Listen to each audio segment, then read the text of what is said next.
Well, that's true.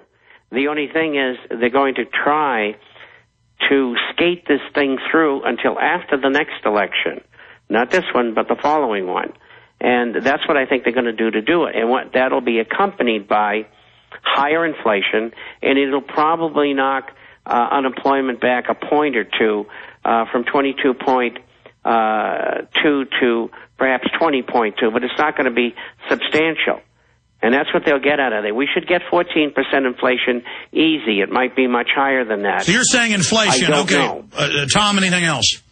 Yes, Alex. I just wanted to let you know, here in San Antonio yesterday, we had a much older plainclothes police officer from the city of San Antonio in here with 2 Kosovo nationals. And one of our employees asked him, said, "Hey, where are you guys from?" And they said, "We're from Kosovo."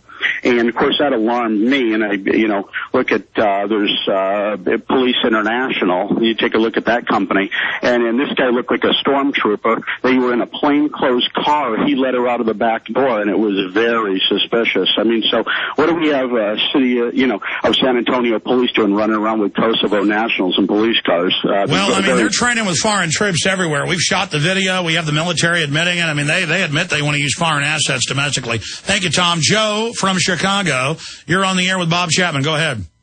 Yes, I'm really shocked at Bob's prognostication. I read that the Europeans were predicting that the euro would be up to $1.50 by December. Basis that China was striving for a basket of currencies, and number 2, China is very enraged about these English American rating agencies and wanted to form their own. What's your opinion, Bob? Yeah, how does that tie into the AAA rating being lost for Europe and the U.S.? Well, China is doing what's proper. They're right in their assessment. And you talk about another currency, it's the SDR. The Chinese have been given the IMF dollars and getting SDRs in return. So they're behind that movement. They're not against it. And if you look at today's figures that just came out, you'll see that during the month of May, China was a large seller of dollar-denominated assets.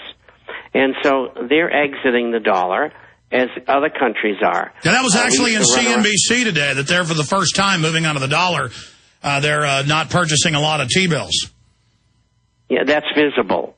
And they've done some of that before, which wasn't as visible. And so normally, a year and a half ago, 64.5% of the foreign exchange of foreign nations was in U.S. dollars. That figure is around 59.5 right now. So there's dumping going on. And, of course, it's going to be expedited by the fall in the dollar. And incidentally, in that fall of the dollar, which we just experienced, and it's in motion, not only the Chinese were sellers, but other central banks as well were sellers. And so all he did was get a second chance to sell. Our industrial base has collapsed. Our industrial base has collapsed. Our credit is collapsing. Our dollar is collapsing. I mean, we're already in a collapse. Collapse isn't imminent. The question is, how deep will it go? Thanks for the call, Joe. Real fast, Bob, how deep will it go? Extremely deep, over a period of time. And, I don't like to pick dates. It's very, very, very hard. I mean, I picked recently the circumstances of default and a new currency, the SDR, and revaluation and devaluation. But trying to put a time frame on it is extremely difficult because things change so fast. So the same thing is true about insurrection in America or any other country. It's there. It's latent. We don't have we may not have the local police forces to keep order, and that will expedite craziness. So the volcano is active. It could get real bad, but I don't know when, but I think it's coming. So the volcano is active and trending towards eruption. Right, and, Gerald can pick by December, and he may well be right. I just don't know. Oh, I hope he's wrong. Know it's bad, and we're going to get there. I hope he's wrong, but he's a smart guy. That's why we have him on. Let's go ahead and talk. Let's talk to Duff in Kansas. You're on the air, Duff. Hi, Alex. Hi, Bob. Hey. Just a couple of things real quick.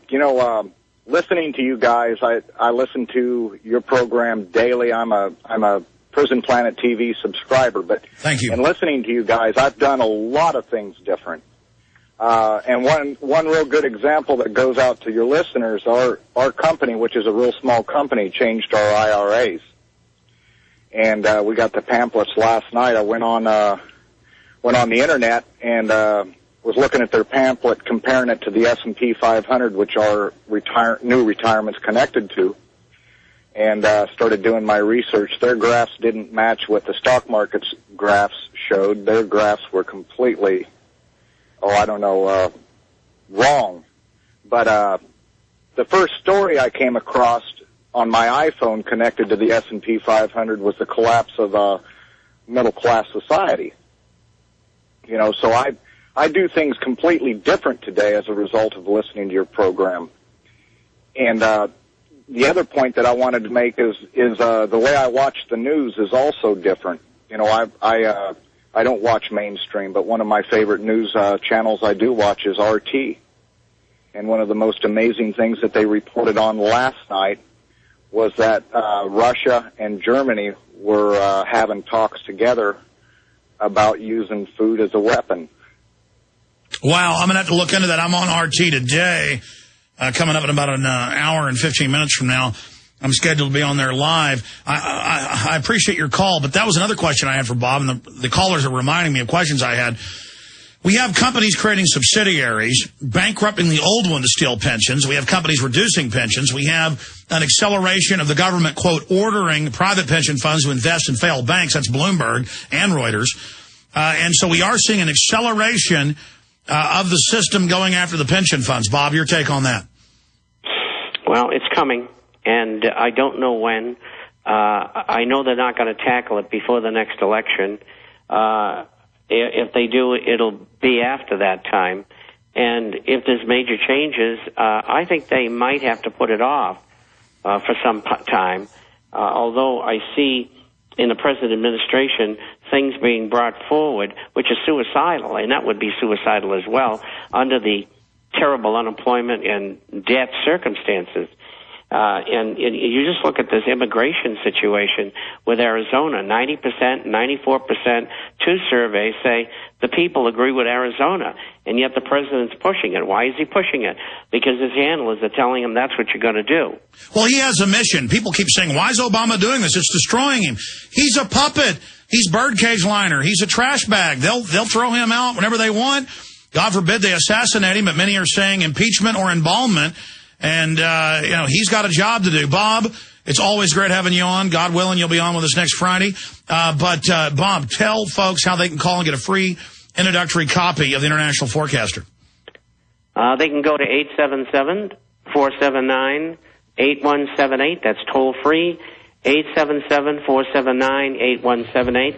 You can get a copy, a hard copy, or an email copy, or you can get a free 1-year subscription by getting a small gold coin. Yeah, the 5th of an ounce Frank, great deal. That's from Midas Resources offering that. You can also call 800-686-2237 and get the same offer. Thank you so much, Bob. We look forward to seeing you again in the near future, my friend. I do, too, and thanks y'all for listening. Bye-bye.